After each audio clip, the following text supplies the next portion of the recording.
This short guide video ay para sa mga new user sa Popo app. Kung gusto mo exchange ang points mo into coins and first time mo to exchange your points to coins, madali lang at mabilis marireceive na agad sa account ninyo. Paano ba i-exchange ang points sa coins?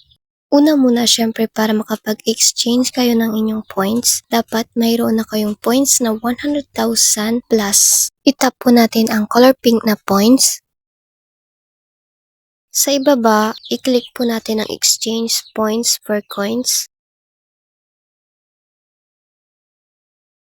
Dito sa next page, may dalawa kayong pagpipilian. Ang 100,000 points ay 90,000 coins.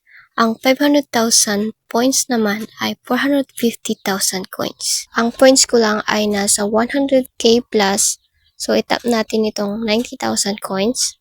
Sa baba, sa verification code, sa violet box, may makikita kayong 4 na number. Gayahin nyo lang po yung 4 na number na yon and i-enter nyo po siya sa inyong verification code. Then, after, i-click nyo na ang exchange coins. Tap confirm. Then, i-enter ninyo ang inyong security password.